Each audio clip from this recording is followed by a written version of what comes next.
Good evening, friends.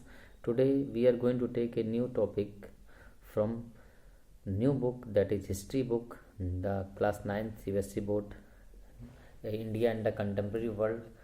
And in this second chapter we are going to cover, that is socialism in Russia and the Russian Revolution. Socialism in Russia and the Russian Revolution, chapter number second, that we are going to see.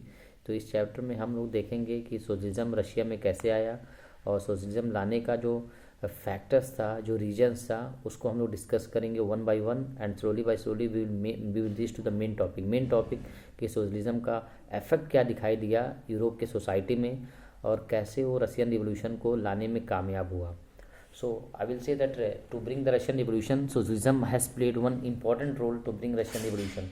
So first of all, we'll see what is socialism. Socialism होता क्या है और ये socialism कैसे अचानक born out हुआ, कैसे ये रिवाइव हुआ और ये जो यूरोप के जो देश थे जैसे जर्मनी हुआ, रशिया हुआ, फ्रांस हुआ, ऑस्ट्रिया हुआ, ये इटली हुआ, ये सब जो देश कैसे इससे प्रभावित हुए और वहाँ की जो सोसाइटी थी कैसे बदल गई.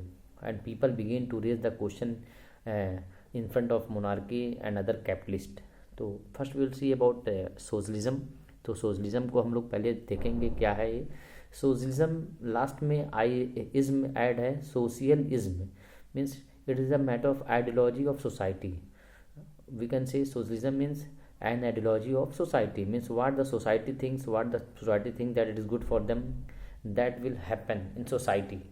तो सोसाइटी में, समाज में सोशलिज्म, समाज में सोसाइटी का जो रूल हो रिसोर्सेस पे या कंट्रोल पे या पॉलिसीज़ पे, सब पे, तो सोसाइटी का रूल को लाने का प्रयास यूरोप में होने लगा. और ये प्रयास अचानक नहीं हुआ है, बहुत से 18th सेंचुरी से स्टार्ट हुआ, 19 गया 20th सेंचुरी तक.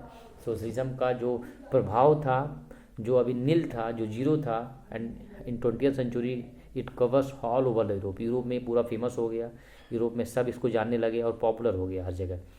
लेकिन सोशलिज्म अचानक ये नहीं हुआ. तो पहला रीजन, जो मेन रीजन है सोशलिज्म को लाने का, पहला था influence of the French revolution. तो फ्रेंच रिवोल्यूशन जो लुइस 16 को हटाने के लिए जो एक समाज इकट्ठा हुआ फ्रांस में, और जो मोनार्की था, जो लुइस 16 जो मोनार्की जो रूलर थे वहाँ के, उनको हटाने में कामयाब हुआ. और जो डेमोक्रेटिक वैल्यूज़ है, राइट था, वो फ्रेंच के पीपल को मिल गया. और उस राइट, उस बेनिफिट को देख के यूरोप के और भी कंट्रीज़ ने कोशिश करने लगे कि सोशलिज्म हमारे देश में भी आना चाहिए, यहाँ भी एकजुटता होना चाहिए और एकजुटता की वजह से मोनार्की को हटाया जा सकता है. जो churches means the rule of church मतलब जो धर्मगुरु थे क्रिश्चियन लोग के, उन्होंने भी अब पूरा सिस्टम अपने हाथ में रख दिया था, जिनको बोला जाता है कलर्गी में रिलीजियस पीपल, जो पूरा सिस्टम अपने हाथ में लिए थे. रूलर को भी उनकी बात मानना पड़ता था और उनके पास बहुत पावर हुआ करती थी.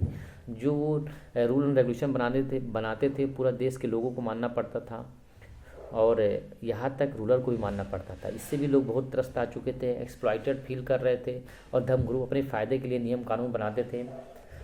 हाँ, तो ये सब चीज़ों का, ये अरिस्टोक्रेसी, जो ऊंचे पद पे जो लोग थे उनका एक्सप्लॉइटेशन, जो नोबल्स थे उनका एक्सप्लॉइटेशन, फार्मर्स, पीजेंट्स, इन सबको कोई बेनिफिट नहीं मिल पा रहा था जो मोनार्की पीपल थे उनसे, और हर जगह करप्शन चल रहा था. ये सब चीज़ से बहुत तंग आ चुके थे. इसलिए सोशलिज्म को लाने के लिए सब सोसाइटी के लोग एकजुट होना शुरू कर दिए थे.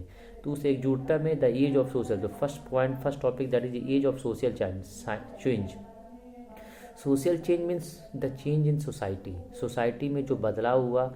तो जो युग आया ये फ्रेंच रिवोल्यूशन के बाद आया. फ्रेंच रिवोल्यूशन से लोगों ने सीखा और उस सीख को लोगों ने एकजुट होने के लिए उसको यूज़ किया. कलर्गी मैन से वो रिलीफ चाहते थे, जो रिलीजियस पीपल थे उनसे रिलीफ चाहते थे, मोनार्की से रिलीफ चाहते थे. मोनार्की पीपल सिर्फ अपने फ़ायदे के लिए टैक्सेशन करते थे और उनको कोई भी सोसाइटी को उसका कोई मदद नहीं मिलता था. और जो डेवलपमेंट होता था वो डेवलपमेंट बस अपने लिए करते थे. Not everyone Europe however wanted change. लेकिन ये भी एक और रीज़न है कि एवरीवन यूरोप में सब लोग बदलाव नहीं चाहते थे. क्यों बदलाव कहेंगे? बदलाव उन्हीं को चाहिए ना, बदलाव सोसाइटी का रूल उन्हीं को चाहिए ना, कि जो जिनके पास पावर नहीं है, जिनकी बातों को सुनने वाला नहीं है, जो एक्सप्लॉइटेशन से परेशान है, दिस ऑल ओनली पीपल. तो ये जो पीपल थे जो परेशान थे, जिनकी बातों कोई सुनने वाला नहीं था, ये this was divided to 3 category. ये 3 कैटेगरी में डिवाइड कर लिए थे, और जिनका अलग अलग डिमांड था, अलग अलग आइडियोलॉजी था। They were the people they were the people they were called as the liberals, radicals and conservative. तो जो एक सोशल चेंज हुआ, जो सोसाइटी जो स्ट्रक्चर बना हुआ था, जो कर्म अनुसार सोसाइटी में जो अलग अलग ऊपर थे मोनार्की, उसके नीचे लिबरल्स थे, उनके नीचे रेडिकल्स थे, और भी वर्कर्स थे, लोअर वर्कर्स थे, ये अलग अलग जो भी लोग थे, उसमें अब अपना अपना अपनी डिमांड को आगे रखने लगे। अब जो उनकी राइट्स थी, जो फंडामेंटल राइट्स थी, फ्रेंच रिवॉल्यूशन के बाद उनको एहसास होने लगा कि हम लोग भी आज़ाद हो सकते हैं और अपनी बातों को आगे रख सकते हैं। So this all reasons and abolition of the rule and regulation that was made by monarchy, this all gave one way to form a new society, a new people, or a new ideology that we will say as liberals, radicals and conservatives. तो liberals, radicals, conservative, ये society के 3 महत्वपूर्ण अंग बन गए social change की वजह से। तो लिबरल्स, तो मैं आपको बताना चाहता हूँ, लिबरल्स वो ग्रुप थे जो बदलाव चाहते थे, who wanted change in society, who wanted change from the monarchy, who wanted change in the rights of the people, but they were not really democrats. वो डेमोक्रेट्स नहीं थे, वो चाहते थे चेंज, बस मोनार्की से चेंज चाहते थे, और लोगों को राइट्स मिलना चाहिए। लेकिन राइट्स ज़्यादा उनके लिए कहते थे जो फैक्ट्री ओनर्स थे, जो प्राइवेट ओनर्स थे, उनको कहते थे कि because this liberals were the people, they were the middle class people, not very high not very low, they were the middle class, बीच वाले थे। और इनका मेन जो डिमांड था कि वो राइट्स और जो रूल एंड रेगुलेशन है उन पे वो ना चले, या उसके लिए वो डिमांड करने लगे, और उन्होंने अपनी ऑर्गेनाइजेशन बनाया, उन्होंने अपना एक कैटेगरी बनाया सोसाइटी में कि हम लोग भी बदलाव चाहते, we want also that socialism should come, socialism rule should be there in Europe, and we are the people who wanted change, but that change should come from the monarchy। Change जो है monarchy को हटाने के लिए हो, और जो एक असेंबली बने, लेकिन असेंबली जो बने, जो कॉन्स्टिट्यूशन असेंबली बने, जो सरकार बने, जो गवर्नमेंट बने, वो उनका वोट सबको ना मिले, वोटिंग राइट्स सबके पास ना हो, वोटिंग राइट्स बस किसके पास हो, ओनली फैक्ट्री ओनर्स और द रिच पीपल। सब लोगों को, जो भी सोसाइटी के जितने भी माइनर पीपल हैं या लोअर पीपल हैं या वर्कर्स हैं, उनको ये राइट्स ना मिल दिया जाए, क्योंकि because they are not good people, they don't know how to take decision. ये सब इनका मत था। तो लिबरल्स एक कैटेगरी था जो they wanted change, they wanted the socialism to come in Russia, but that should come on condition what they want. So I think understood everyone, and they were against the adult franchise. Okay, they were against the adult franchise, means each and everyone should not get the voting rights.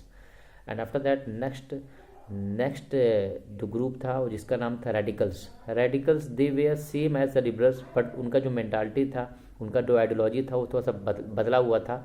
ये भी society के एक group था जो चाहते थे बदलाव, दे wanted change that rule of society socialism should come in Russia, but that should not be conditional. वो कंडीशनल नहीं चाहते थे, वो चाहते थे मोनार्की हट जाए, कैपिटलिस्ट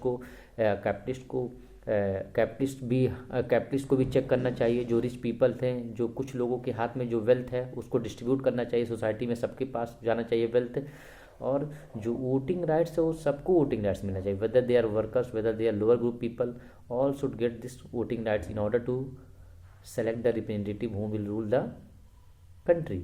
तो रिप्रेजेंटेटिव को चुनने का अधिकार सबको होना चाहिए, सबके पास वोटिंग राइट्स होना चाहिए। और जो वुमेंस थे, जो वुमेंस का जो एक मूवमेंट चल रहा था मोनार्की के खिलाफ और जो क्लर्की पीपल के खिलाफ, उनको भी सपोर्ट कर रहे थे। वुमेंस का जो राइट था, जो उनकी वेजेस जो उनका जो सैलरी था वो कंपेयर टू मैन कम था, उनको राइट्स नहीं मिलता था, ये सब जो राइट्स मिलना चाहिए वुमेंस को, उनको भी वो सपोर्ट करते थे रेडिकल्स। अंडरस्टूड। तो रेडिकल्स और लिबरल्स में अंतर बस था कि कैपिटलिस्ट को सपोर्टर थे, ये ऑल मैन सपोर्टर थे रेडिकल्स, एंड वो सबको राइट्स की बात करते थे, और लिबरल्स सिर्फ जो प्राइवेट ओनर्स थे, जो वेल्दी पीपल थे, उनकी राइट्स की बात करते थे। ये मोनार्की को हटाना चाहते थे, ये भी मोनार्की को हटाना चाहते थे। This way the different, and ये एडल्ट फ्रेंचाइज के खिलाफ थे और ये एडल्ट फ्रेंचाइज के साथ थे। This all way the different between liberals and radicals. And now third category that developed, तो सोसाइटी में जो बदलाव हुआ फ्रेंच रिवॉल्यूशन के बाद उसमें एक और कैटेगरी ने इन्वॉल्व किया, दैट वाज कंजर्वेटिव। कंजर्वेटिव वो ग्रुप थे जो बदलाव चाहते थे, जैसे रेडिकल तुरंत बदलाव चाहते थे और लिबरल्स भी तुरंत बदलाव चाहते थे, तुरंत सोसाइटी में बदलाव शुरू हो जाना चाहिए। लेकिन जो कंजर्वेटिव थे वो बदलाव चाहते थे, लेकिन वो बदलाव धीरे धीरे आना चाहिए, तुरंत बदलाव नहीं आना चाहिए था। क्योंकि ये कंजर्वेटिव थे, दे वेयर द मोनार्की पीपल, ये मोनार्की के लोग थे, क्लोज रिलेटिव थे, नोबल्स थे, हाई रैंक ऑफिसर्स थे, ये पार्ट थे किसके, कंजर्वेटिव से। तो कंजर्वेटिव के जो लोग चाहते थे बदलाव, क्योंकि उनको पता था स्टार्टिंग में वो बदलाव नहीं चाहते थे, लेकिन when they knew that French revolution came, French revolution has happened in France, तो डेफिनेटली यूरोप में भी बदलाव होगा, यूरोप में भी रिवॉल्यूशन आएगा। अगर हम लोग रिवॉल्यूशन को सपोर्ट नहीं करेंगे, उस बदलाव को, सोशलिज्म को सपोर्ट नहीं करेंगे, तो लोग हमें बदल देंगे और लोग हमारे खिलाफ हो जाएंगे, तो हमारा जो रिस्पेक्ट है सोसाइटी में वो ख़त्म हो जाएगा। तो conservative also they came also in support of society change, they also came in support of socialism, and at last they joined the hands with liberals and radicals. They came for the changes.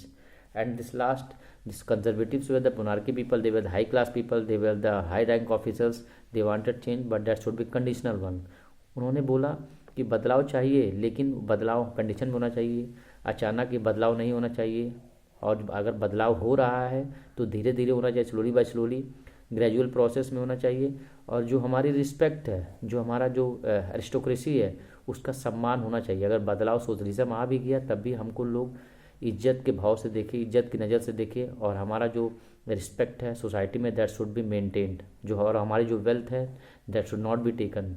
ये सब condition था, conservative था। तो तीनों का ideology अलग अलग था, but they all were the supporter of changes. Which changes? That the rule of society should come, monarchy should be abolished. So I think understood everyone. तो तीनों में डिफरेंस आपने समझ गया। तो ये जो तीन कैटेगरी स्टार्ट हुआ, ये सोशलिज्म को आगे ले जाने के लिए बहुत अहम रोल प्ले किया, और इन्होंने एक सोसाइटी के लोगों को एक एकजुट कराया, वर्कर्स हो या पीजेंट्स हो या फार्मर्स हो, सबको एक साथ किया और उस सोशल चेंज के लिए आगे बढ़ा, सोशलिज्म को लाने के लिए एक यूनाइटेड फॉर्म किया। So I think understood everything. तो socialism in Europe that was given one eastern supporter by this three category, this three ideologies that were radicals, this were the liberals and this were the conservatives. So this all three category now they will play an important role in order to bring socialism in Europe. So this was all about this video. Hope you understood about this, the age of social change and the classification of radicals, liberals and conservatives. So tomorrow we will cover new topic about the same chapter, socialism in Europe and Russian Revolution, and slowly by slowly in 10 days or 12 days or 1 week we will try to complete this chapter. It will not be possible in 1 week because it is long chapter, लेकिन इसलिए हम लोग 10-12 दिन में 10 दिन में will complete, okay, will make one target, will complete in 10 days and hope this will help you to score good marks in academic. Okay, जय हिंद, best of luck to you. Okay, thank you.